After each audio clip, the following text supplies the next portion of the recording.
Genesis chapter 1, just open your Bible to the front page. All right, let me read you a little note that I wrote here and kind of kick this off and get started. It's something that's been going in my heart since the first of this year. And since this is the year 2020, that's generally the perfect vision. So here we go. And that's exactly what my doctor told me. With my glasses, I have 2020. So I can see clearly. I can see clearly with my glasses, thank God. And so I used them dollar store $1 glasses for half a year, and they work really good for me. So since we started this year 2020, I thought, wow, perfect vision, or to see things clearly so that I don't think like I used to, so that I don't speak like I used to. Marvin's song changed. We need to have a clearer vision of what the Scripture was intending to tell us, not what religion told us that it said. And that's the conundrum. That's where the rub is at. That's the difficulty, because it's easy to read it as a literal translation of history. It's easy to do that and get really confused in doing it because so many contradictions that you run into. But it's difficult to see it through the eyes of the intention in which it was written in. And so that's where the rub is at, really, to see it that way. And that challenges every one of them. Actually, it challenges everybody on the earth, because there are so many words that are used in the Scripture that don't mean what the English words mean when we really see them in the light of what they were intended to say. Two really profound words are heaven and earth. Now, when you read that in Scripture, it don't mean what the English literal meaning of those words mean. Yet every religion on the face of the earth has, because of the literal concept of the Bible, especially the King James Bible, have taken heaven and earth to mean something they don't mean. So that's right from the starting gate. That's difficult. That's really a difficult thing. But we'll look at in somewhat to see if we can critique our vision and see it the way it was intended to be seen. So, since the first of this year, that's something that I have been working on, is that the most important person in your life is not your children or your grandchildren or your spouse or your neighbor, but it's yourself.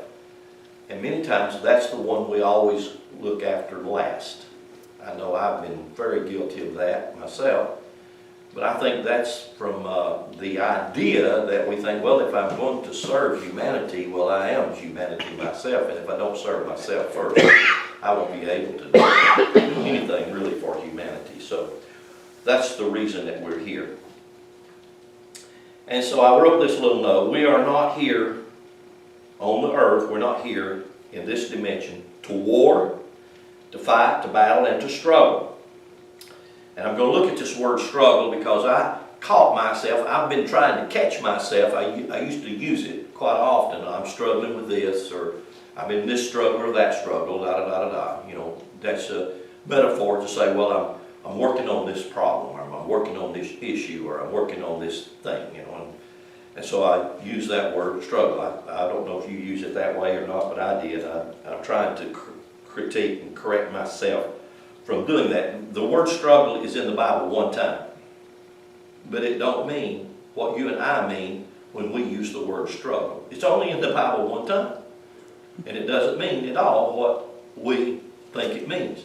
And yet we do see the words battle and war used in Scriptures quite often, but we don't realize that the battle and the war that's actually used in Scripture is something that's going on within our physical body. Because your physical body is designed in such a way, through its immune system, to repel, that would be the battle, to repel anything coming into it that's foreign to its well-being. And therefore, your body has bacteria and things in it, like for instance, cancer cells. We have cancer cells in our body, even though we're healthy. When we have a healthy immune system, it always keeps it at bay. It doesn't allow them to collect into certain communities which form certain masses which can form a cancer. So our bodies are designed in this way, and so when Scripture is using this concept of this idea of a battle or a war, it's actually referring to your immune system, and that's what the Hebrew word Satan really does mean. It really does mean your immune system, that which will be contrary or that we will stand against. That's what the word Satan means, to stand against. To stand against those things that come as foreign objects, Canaanites, Hittites, Jebusites, and all the other ites, demonites, etc. All of those things that are coming against the physical body. Because the body is designed to be, number one, the temple, the house, the dwelling place for God to live in. And so by being that, it's designed to live in harmony, in peace, and in joy. And if we can get those going for us, those are the greatest attributes that we have. Because when you're happy, when you're filled with joy and you exuberate happiness, do you know it will raise the level of your immunity? Your immune system will be much stronger just out of that. Just like Wayne Dyer talks about when he talks about acts of kindness. That also will raise your immune system. So there are things that we do that would tear it down, i.e. struggling. When I'm struggling against something, creating stress in my body, I'm working against the well-being of my house, body, temple that God lives in. So we're not here to war. We're not here in a battle, a war, or a struggle. Yet most of us through are because of ignorance. And I'm talking to myself. Because I admit I use this word quite often. I'm trying to not use it. I'm trying to catch myself if I use it. Through ignorance or just through the lack of instructions. I think a greater problem of not knowing what to do is really not having the instructions into how to do. And I feel that we all get caught in that a lot more than we even realize or recognize. So it's a lack of instructions or through ignorance. We spend much of our time, if not the most of our time, in an effort or in a battle or in a struggle with things or with situations that we should just let go. And so one of the reasons that we don't let go is because of our memory. We remember it. You know what I'm saying? I remember this. I remember they did this. I remember they did that. So in that part of our mind, we choose to go back into our mind and pull out records that we keep. We do. And we choose to pull those out constantly. Like for instance, when you're sitting there thinking, most likely you're not thinking about the moment. Most likely you're thinking about something that happened this morning or yesterday or last week or last year. And it's going on right now. It just happens to you. And so what we do is we pull that memory out and we want to play with that. Or we want to engage that. And many of those that we play with are engaged are things we felt that they were done wrong to me or done against me or wasn't right or. And bless God, I got to figure out a way to get it even or get it right or straighten them out. I know I'm not talking to y'all, but I am talking to me this morning. You mean like our discussion we just had about Hamilton Medical Center? That, and you know, it's just like Jamie said something a few months back, that when we talk about something, then we implement it and we actually promote it.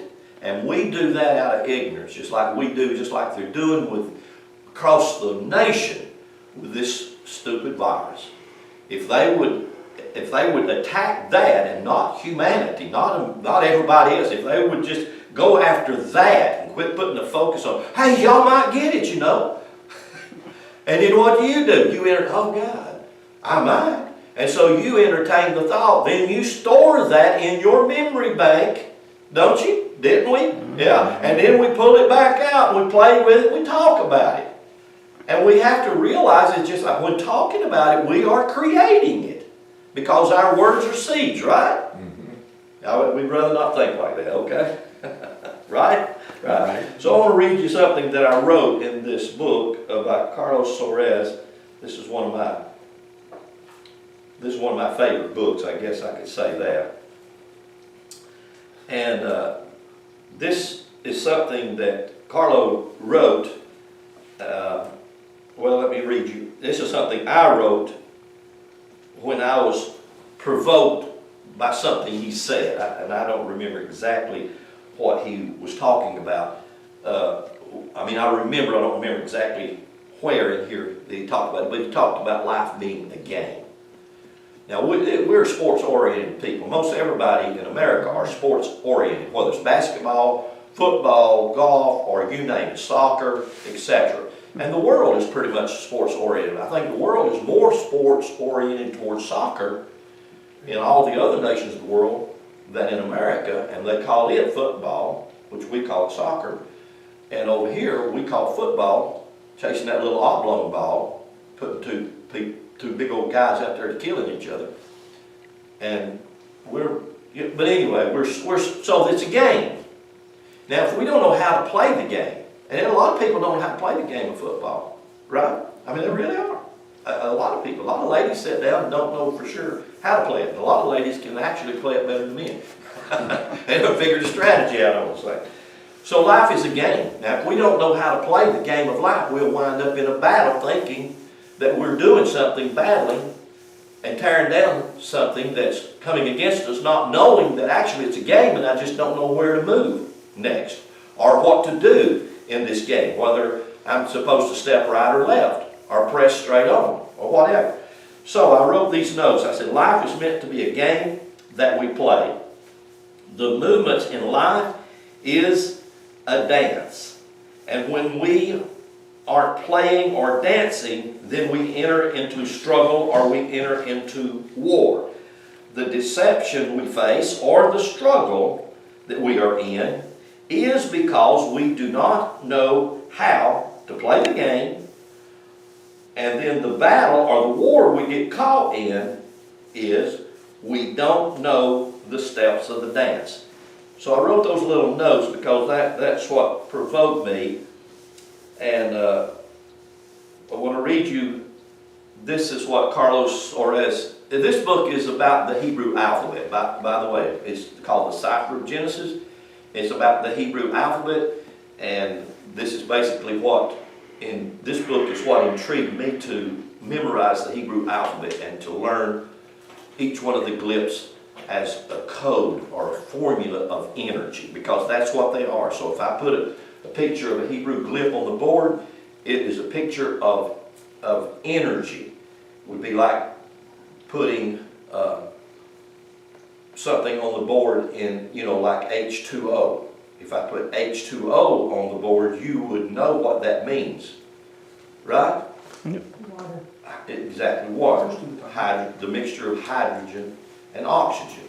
And so we do understand it. Well, see, that's how the Hebrew, it wasn't intended to be a language. It wasn't, the alphabet was not meant to be conducted in a language, although it was. It was actually a code. In some ways, the English language is the same way. I'm using 26 characters of the English language. You could call them glyphs. 26 characters to speak to you in Southern. And some of the words I say aren't the normal spelling of those 26 letters. Y'all know what I mean? Yeah. Yep. So it's just Southern. So here's what. Yeehaw. Yeah, yeehaw. Soares says this, and he says the cosmic. And when he uses this phrase cosmic, he's actually referring to spirit/space. Okay? And I pause on that. Space. Now what is space? Well, in the ancient mind, if I'm going back 2,000 years and beyond, space was the word that we use for heaven, because there's nowhere space is not. Space is everywhere. There's not anything that don't contain space. Period. So I want to elaborate on that just a little bit more in a few minutes, maybe. So the cosmic, which is spirit/space, and human drama, as described in the Bible, is an interplay. An interplay. In other words, it's playing within me. It's also playing without. But it's an interplay between two partners playing with each other. The Aleph, the word Aleph is the first blip in the Hebrew alphabet. So we're going to talk about it. We always have to talk about it a lot, so let's just put it up here. And that way we'll keep our eye on it. Okay, that ain't going to work. Throw it here and I'll put it in the trash. Okay, well, we'll get right there, Steve.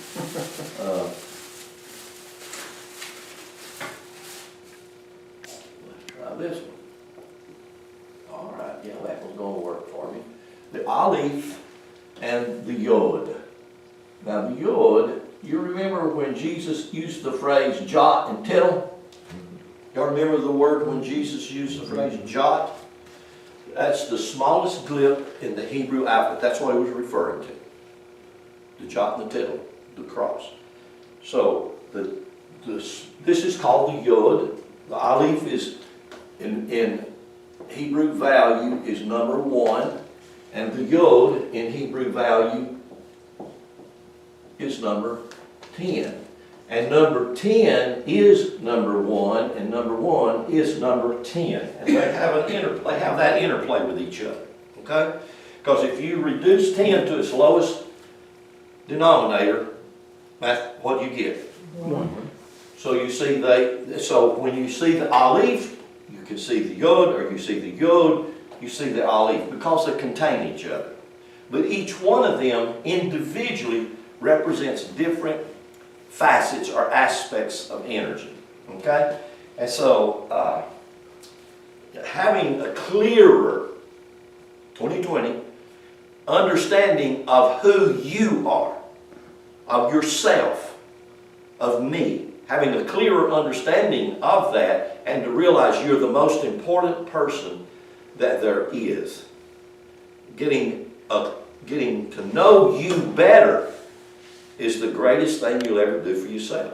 Now, I know that sounds so selfish, doesn't it? It sounds, oh God, me. Well, if you do not take care of you, if you do not really attend to yourself, you think you can attend to everybody else, but you'll expend yourself. And we do that. I've done it, you do it, we all do it.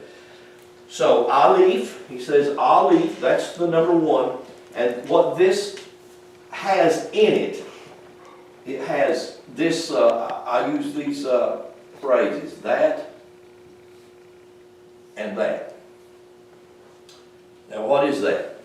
Positive. That's positive and negative. That's cold and hot. That's up and down. That's contrast. But there's nothing that materially manifests, exists, that doesn't have that. Nothing. Everything has that. Everything has this positive and negative. That's the only way that the material manifest world works. That's a projection from this Aleph, from the glip Aleph. In other words, that's a projection from God. It's not separate from God. See, we have been convinced of separation. We're convinced that God's up there and I'm down here. And I'm using that term God because we have accustomed ourselves to it to refer to the great big guy in the sky. But actually, if we were more accustomed to it accurately, we would just call it energy. Or, hear this, space. You mean space is God? Yeah, because space is in everything and encompasses everything. God does. God says, I'm all in all. So there's nowhere space is not. Space has no boundaries whatsoever. Everything that exists has space in it. And you have to really think about that, because if I started talking about space as opposed to heaven, see, when I say heaven, automatically you have in your mind a geographical location of a thing. And you don't really know the address exactly, you just know it's out there. Right? And so since you know it's out there, one day you're going to get the geographical address and go out there to it. Right? That's exactly what you think. And we don't even realize how deep that is in the core of our being. It's hard to go in the core of our being and pull these deep beliefs out that really don't serve me that I think they do. I'm convinced that they do, but they really, really don't. So if I said space, you don't even think at all about heaven. But the space is where you're going, it's because it's where you are. If you really get to thinking about it, I can't really go somewhere that I'm already at. So where it brings us back, it brings us back into being. If I can come to the place of being what? Well, that's the question, isn't it? That's a good question. Well, what are you being? Mostly we're being what we are thinking. Mostly we're being what we're contemplating. And mostly what we're contemplating is the past. Very few of us are contemplating the present, the now, right now. We constantly go back to this filing cabinet, pull this memory back, and think about it. So, the Bible is an interplay between two partners playing with each other. The Aleph, which is intermittent life, death, and there's no such thing in the word death as cessation of being. That's a completely different thing. You say there's not any way that you can ever die. You'll never die. You will lay your body down and you'll pick up another one of some sort somewhere. But you will lay your body down. That's not dying. That's called, your body comes to a place that it's no longer serving you, so you take it off. I mean, that's what Scripture tells us. Matter of fact, it tells us in the book of James, it's sort of like a vapor. It's here today and gone tomorrow. It's like a cloud. It's just moving. You can't really, it's not as tangible as we think that it really is. But we are convinced that it is, bless God. I'm convinced mine is. I touch it, I feel it, I smell it, I see it, I'm blah, blah, blah, blah. So, these two partners, the positive and negative, they're constantly playing with each other. Constantly. This is the unfathomable, timeless mystery. And it evades all mental grasp. The yod, its projection. The yod, that's this, number 10. It's number 1, it, that's what it's referring to. God is it. It is, right? It is, it's always present. It is always present. It, the projection of life, death, it projects itself over here into the 1 and the 0. The 1 and the 0 represents this right here, the plus and the minus. The 1 represents the male, the 0 represents the female. And so we all have that in our brain, male and female, positive and negative, just like we have a battery in our car, positive and negative, that makes the thing work and makes it run. So the infallible, timeless mystery evades all mental grasp. The yod is projection into the time-space continuum, which is the antinomy, the word antinomy, which is the contradiction of two equally valid principles. These are the two equally valid principles that are being played. These are playing in the game, but they know the rules. We don't know the rules. They know how to play the game. We have to learn how to play the game. That's a part of us being here. Okay? And a part of us being here are spending the first 12 years to complete the cycle of material existence. And in that first 12 years, we pick up a lot of habits, a lot of drama, a lot of pain, a lot of hurts, a lot of this, a lot of that, and we store a huge memory bank of those things, and then we can spend the rest of our life trying to clear that out or trying to get beyond that. But most of us, we get stuck in many things back there, and it's hard to get on past that, but that's where we got to go. The winner obviously will become Aleph, because all that exists must of necessity come to its end, or come to that death so that it can recycle in its birth again. The psyche, dreaming of the indefinite duration in the form of a soul, for example, rejects the very notion of its own death and clings to the philosophies or the religions that encourage it to believe the word always has a meaning. Okay, so that's that. Let me. If you found Genesis 1, we're going to turn over here and read that, Genesis 1. And we'll come back and we're going to do some exegesis on this. If we can do what Jesus said, come back to the foundation, and this is what has been the major thrust of my thinking and my life in the last 10 or 15 years has been Genesis, the first 12 chapters, as the foundational truth of all that exists. And if I've got it wrong, if I'm off just a little bit in the foundation, then you know how that you've seen them do that parallel. If you start out, you're just a little ways off here, and you're going to California. By the time you get to California, you ain't going to be in California, you're going to be in southern Mexico. Because even though you start out just a fraction off, if you don't continually tweak your goal, you can get blown off track, right? You can get off the path that you're going. You go out west and you travel on those long highways, sometimes it's 50 miles just in a straight line. You think, well, I can take a nap. I'll just lock my steering wheel in right here. And I mean, it's straight. I mean, you can see down the road like an arrow. Have you ever tried that? I have. I've tried that. Not on purpose. And you know what you're going to wind up doing? What are you going to wind up doing? Be in the ditch. But I went straight. Well, how did you go straight? You wound up in the ditch. It happens, don't it?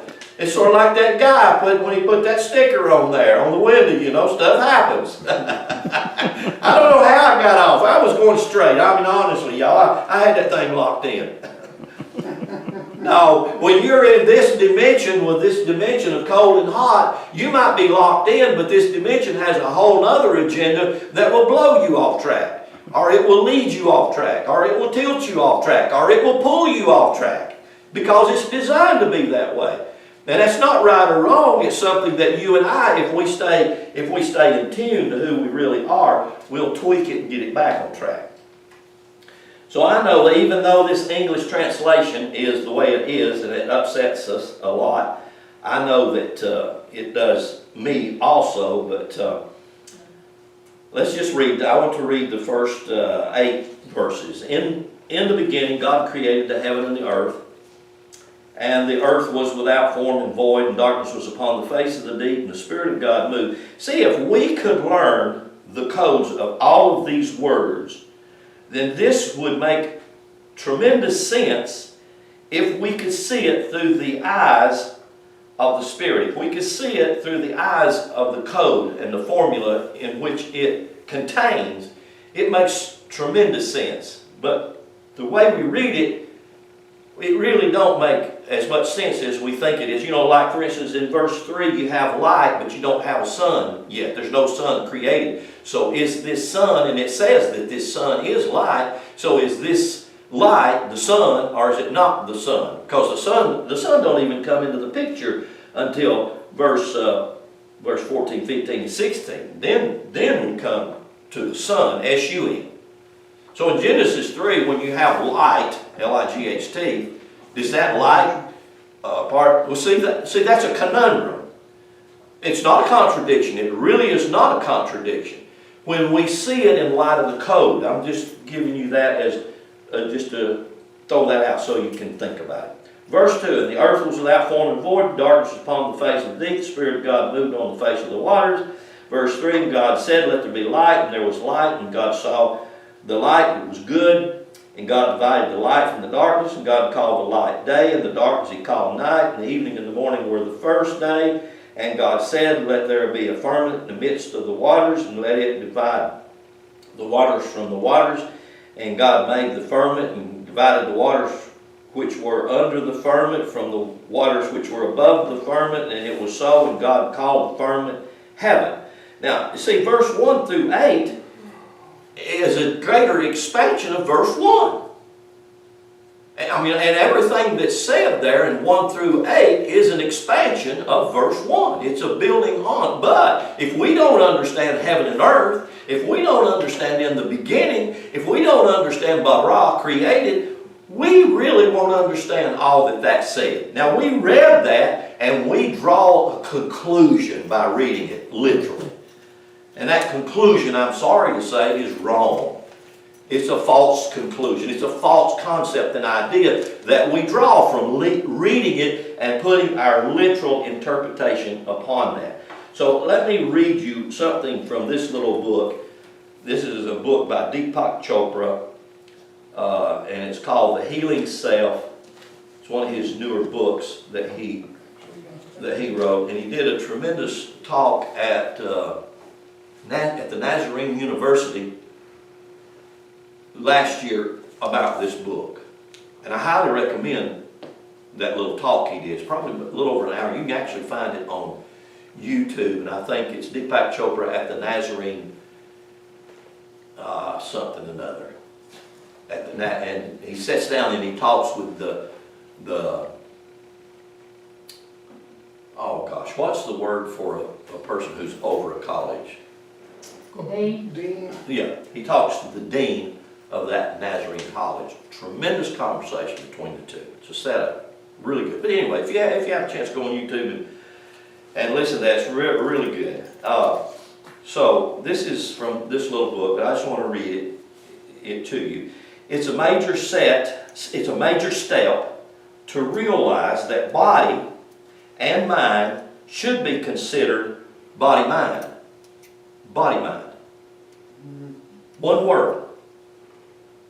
Not your brain, body-mind. Is my body my mind? Is my mind my body? Yes. Yes. Does my foot think? Yes. Does my heart think? Yes. Does my brain think? Yes. Where does all that come from? Mind. Well, what in the world is mind? That's a real big question. What is the mind? What is mind? So, he says that. He says, which is smarter, the body or the mind? Which is more creative, the body or the mind? Which is wiser, the body or the mind?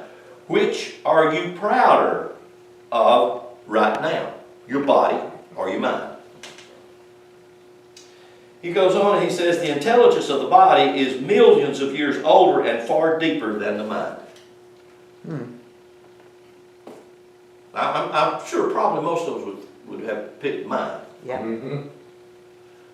But the intricacy of your body is greater than the universe itself.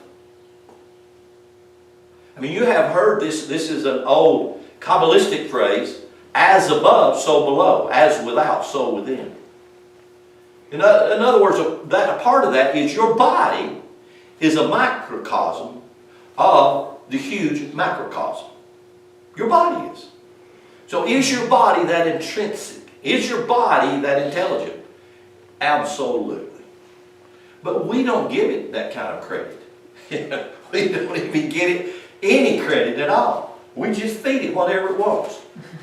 That's mostly whenever, I'm talking to me, I told you, mostly whenever it wants. I'm looking forward to get through it here, but I want to see what I'm going to say. And then I'll go feed this stuff. Because you had me today, so it's how we feed me. You're going to give it some corona? Yeah, well, it would like a cold suds to go with it. Okay, the intelligence of the body is millions of years older and far deeper than the rational mind. The body deserves to be equal in the body-mind partnership. The practical result of this realization is to become a wise healer. See, you have to think. Okay. Now listen to this. He said the wisdom of the body exists everywhere. Scientists and lay people alike have developed the habit of exalting the brain as the only place where intelligence resides. But now, having seen how the body's information highway works, think about this. The body's information highway. What's going on with you in your body right now? And the truth of the matter is, there's probably not a number we can add to that. It's incomprehensible. Because your body is communicating with itself constantly, all the time, about something. Not your mind. Your mind just may get to listen in on some of that. Your mind may get to be a part of that. But your body is doing phenomenal things right now. I mean, it is. I mean, you cannot list the numbers of things that it's doing. So, the body's information superhighway works. You know that messaging is a constant process that involves all 50 to 60 trillion cells. So if you're familiar with Bruce Lipton, if you're not, you should get his book, The Biology of Belief, and read that book. It's a phenomenal thought. And actually, his best book is The Honeymoon Effect. That should be required reading for everybody, The Honeymoon Effect. Because, the reason I say that is because it's more a book about your happiness, your joy, your well-being than it is. He uses this title, The Honeymoon Effect, but that is a tremendous book so that you and I can really find our true health, our true happiness, and our true strength.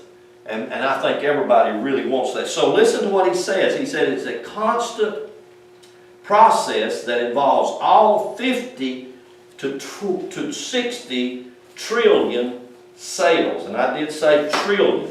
And I can't remember, they estimate that in the Milky Way galaxy there are like 100 billion stars and planets. Do you realize 100 billion is not a drop in the bucket compared to 60 trillion? You realize you are made up of 60 trillion individual cells that has to communicate with each other because each cell is alive in itself. And I want to show you this. I went online to Google this and I asked myself the question. And that question was, which, let's see if I can even find it. What is the difference, I'm sorry. Is a cell more important than an atom, or is an atom more important than a cell, or which one comes first? And so here is what I found on the internet. I don't know this, I wish I had paid more attention in biology, but that was one of my sleeping classes in school, so I didn't pay any attention to it. Or science, I didn't pay no attention to that one either.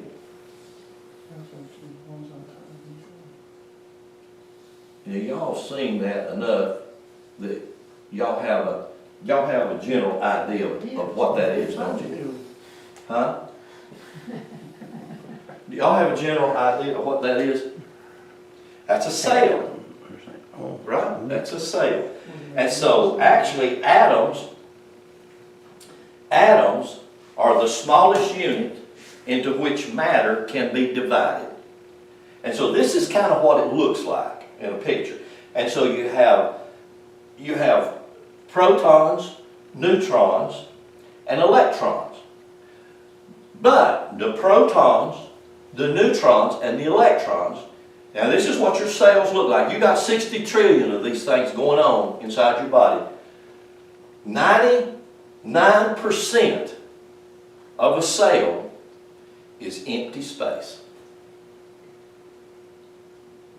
99% of a cell is empty. In other words, it's all this in here. Oh, they can see these little things bouncing around and moving every which way. And they're in this restricted area, but this restricted area is just all space. There ain't nothing there. Or is there something there? Is there an intelligence in here in this space that we haven't been able to see or find out? I would say absolutely. I would say that is intelligence. I would say that is what we call God. And guess what? Your body is made up. Your body is mostly made up of empty space. And we think it's tangible, it's real, it's hard. Why? It's because these cells know how to work with each other, and this information that's there. Where are they getting this information? I I just suggest that they're getting it from this empty space. I say that this empty space is telling them what to do, making their turns and playing it. And so these three, the neutrons, the protons, and the electrons are doing all this, and look what they do. They create everything. They create everything that exists in the matter material world. From the lowest glob of nothing to the huge animal, an elephant or whatever, including the human being. And so all this is going on. All this information is happening within us. All this this body. See, our body is far more intelligent than we think it is if we'll give it credit for what it wants. We don't pay attention to it. I don't pay attention to mine. Many times it's telling me things. It's telling me, do, don't do. No, yours don't. Mine does. It tells me that a lot. It tells me do or don't do. So the mind-body connection is atoms and the cells. So go with me. Hold your place right there in Genesis chapter 1. And go with me to Genesis chapter 25. I want us to look at this story. And then I want to come back and look at some other things here.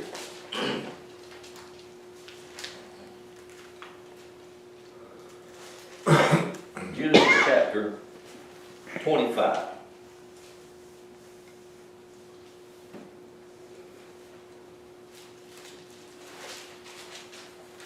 And I guess all of us are familiar with this story somewhat.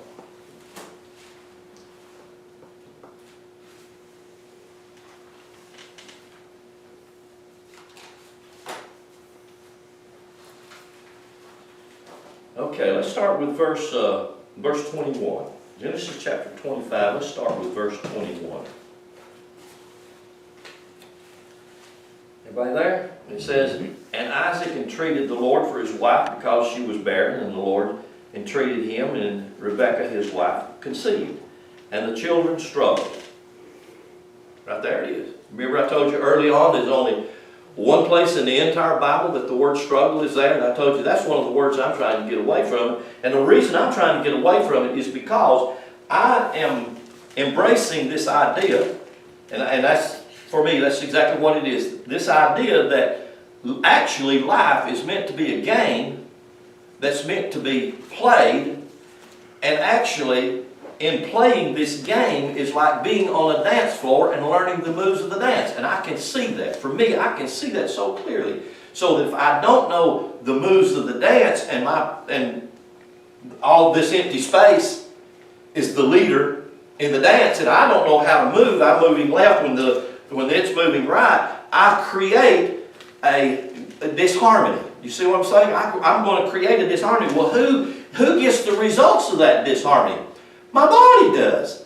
In other words, I do. I'm the one that receives the whatever it is. I call it struggle. But let's see what this word struggle in Hebrew. This word struggle in Hebrew is the word ratasata. I'm sorry. It's rash, tasada, tasada. Those are the Hebrew glyphs. Rash, tasada, tasada. And actually, let's see, I think I wrote down a better meaning. A better meaning, it means to crack, or it means to break. Now, how many of you know what happens when these cells, when the father releases his seed and it goes into the egg, and all of a sudden this thing does what? You remember what it does? It splits itself off. You remember that? And then all of a sudden it splits itself off. And then all of a sudden it splits itself off. You remember that? And then all of a sudden it does that. And what's it doing? It starts to create. It starts this process of creation. This is exactly how, and that should have been what we used in this word instead of struggle. It wasn't struggling. It was breaking apart. It was cracking open. It's just like the chick. Even though we look at the chick and say the chick's struggling, no, the chick is learning the strength of life. Because if you crack the egg and you break it open, the chick will not live. It will die. Many things that we try to cushion in the things we call a struggle. Have you ever done that for your children? Oh God, I have. I step in there and bless God. I'm going to fix this. Oh, I messed it up. About every time I messed it up. Because you see, if we don't learn to live life, I mean now we're saying we're living such an easy time of life. We've been made easier and easier. Well, look at what we have created and what we're creating by making it easy. You all know that the generations before us released us to let us learn the ups and the downs. In other words, Mom and Daddy didn't step in so much. They just said, this is the path and you can walk in it or you don't walk in it. Well, I didn't walk in it, and I created a lot of pains and problems for myself. But in it, I learned things. But now, today, we're coming in and make it easy for them. Right? Make it easy for them. We've made it easy for them, and so look what we've done. So, the struggle, this word struggle, again, looking at it from the Hebrew, is spelled rash, tasada, ratasata. I don't really know how to say that particular word because it's got the two tasadas. And I'll just give you the definition of the glyphs. The rash, which is the value of a 200, the rash actually, it's the cosmic container of all existence. The rash would be like this right here. It's the cosmic container of all that exists. The rash looks like this in Hebrew. It has a numeric value of 200, and the reason 2, which is called the Beth in Hebrew, which is number 2, and it means container. C-O-N-T-A-I. It means house. It means more. Container is a better definition of the word Beth. We, like we say Bethel, Temple of God. That's how we use the term Bethel, Temple of God. Or we use the word Beth to think of the house. And that's correct. But a clearer understanding from the Hebrew would be the container. And so if we understand this container, what's it containing? It's containing mostly empty space. But it does have some protons, electrons, and neutrons doing some kind of a dance in here. Right? I mean, surely all of y'all have seen that on some kind of a, it's doing all this gyration of a dance, this moving. Well, if we slowed it down, look, it could be a waltz. It could be the twist. I don't know. But whatever the music is in that container, it's dancing to it. And I say all that because I think that maybe they dance to different dances, and that's what creates different organs in the physical body. Because all the organs in the physical body are made up of cells that are dancing together to create a heart, or dancing together to create a kidney, or a bladder, or a liver, or a stomach, or an or. So all of this is going on inside. The intelligence of the body is beyond anything that we can possibly imagine. So, in this passage where it says they struggle with you and I have been taught that these boys are fighting each other before they ever get out of starting gate. Right? Because we call it a struggle. And so we put different characteristics on different ones of these boys, and we have built entire religions off of it. And we have. Not realizing and not recognizing that all of this is about the body, the temple of God, the house. The most important thing that there is in Scripture is your body.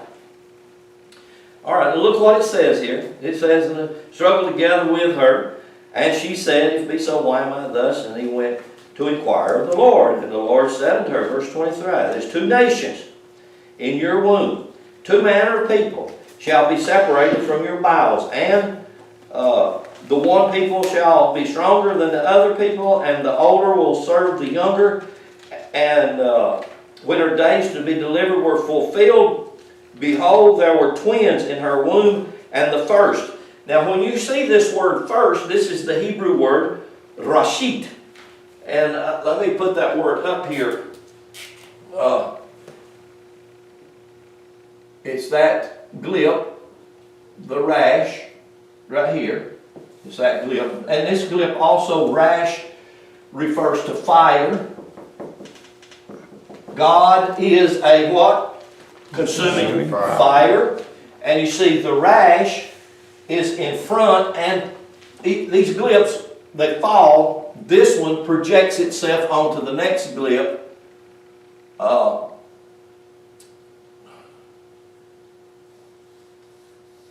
Which is called the Beth.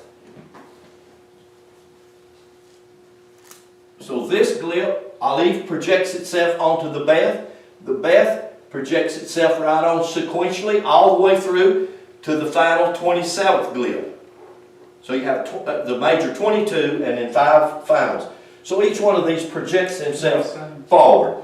So I'm going to spell that down here because I'm running out of room up there.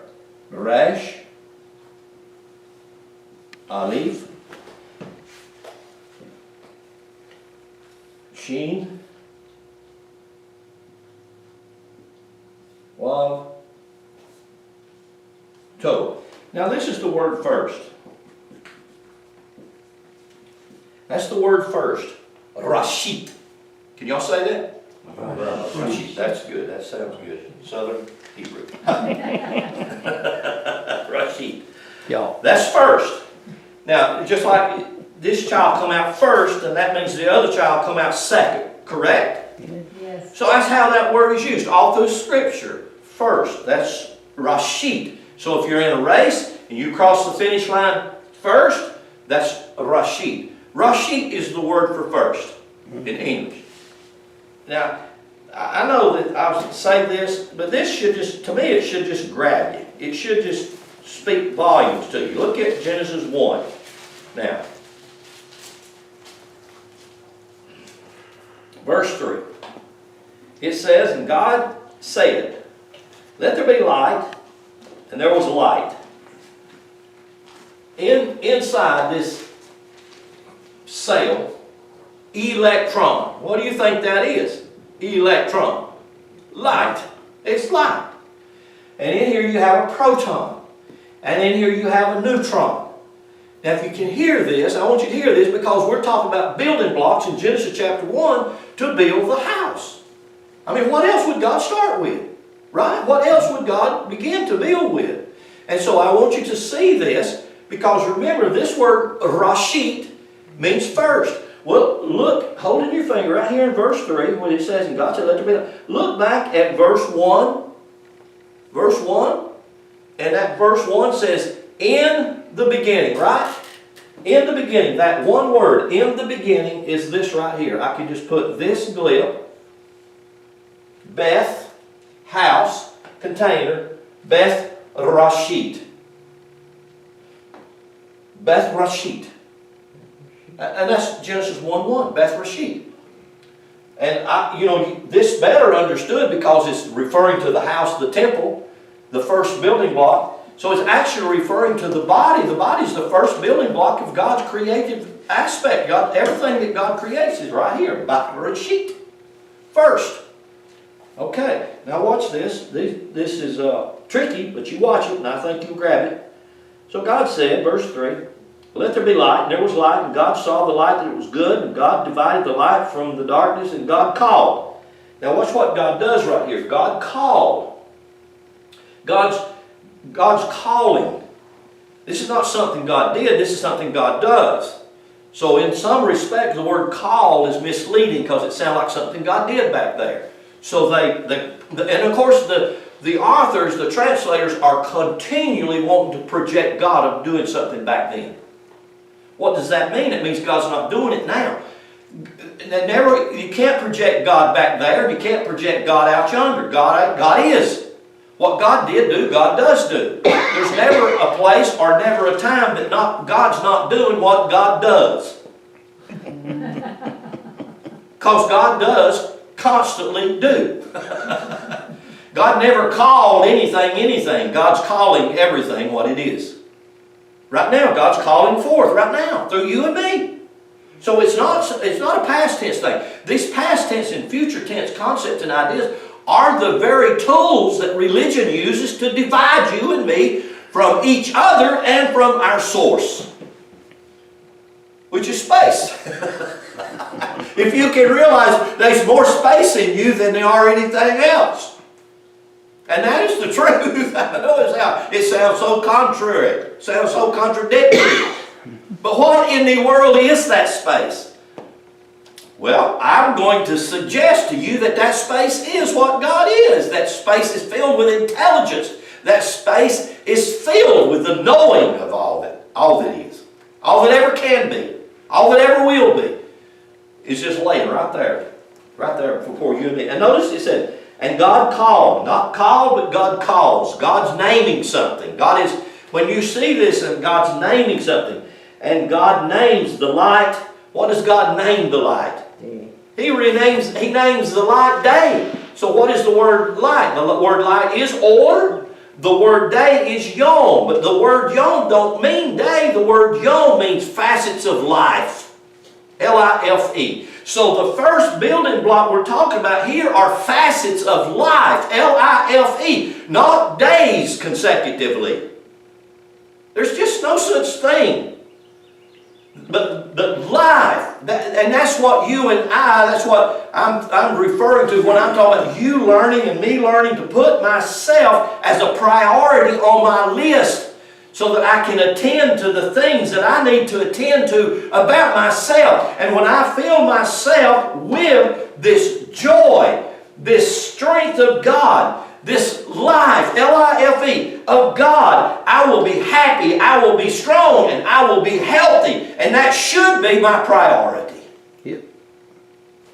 And if I can tweak myself and tune myself to hear that, it can become and should become my priority. So God calls the light yom, facets of life. And the word yom is used throughout Scripture as long life, happy life, fulfilled life, strong life, and life.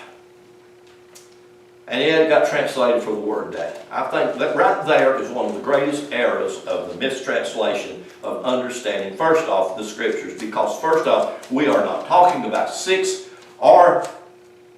days to create the thing and a 7th day to have a party because we did. It ain't got anything to do with that. It's talking about the major building blocks of the house, the temple that God has built. And so God calls this first, notice this, and God calls this light and day thing, He calls it, what does He call it? And first, the evening and the morning were the first. Well, that word first is Echad. Now, I showed you up here how to spell that word. First, Rashit. Let me show you how to spell this word right here, Echad.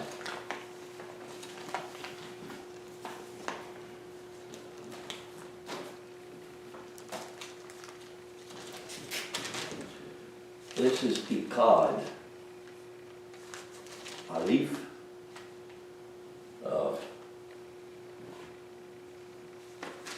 Che'at.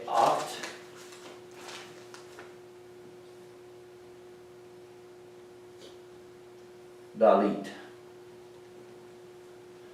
Echad. And this is called first. Well, clearly you can see, clearly anybody can see that Echad and Rashit aren't even in the same ballpark. They're not even in the same arena. But yet they choose to use this word first here the same way that they use the word first in Genesis chapter 25 and many other places throughout Scripture where they really refer to what's first. They choose to use the word Rashit. Whereas this word Echad that's used here for first, and it is a part of the building blocks, but it's not what you and I have been taught. It's not what we think. It's not what we have been projected to say. And then the word. Well, I'm just going to quit right here. I keep wanting to get past the first and the second because it doesn't mean the first and the second. It's got to do with heaven and earth. It has to do with heaven and earth. And heaven is, you've heard me tell this many, many times. I won't go into a lot of detail. But heaven is Shin Mem Yod Mem. And earth is Rosh, what is the Hebrew word for earth? It's off my mind right there.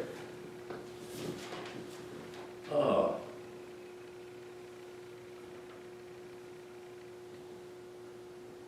can't believe I can't think of it. But either way, I can't think of it, but it's not what we think of as the terra firma. It's not the terra firma. Actually, the word earth starts out with the aleph. That's the first blip in the Hebrew word for aretz. That's exactly what it is. Aretz is the word for earth.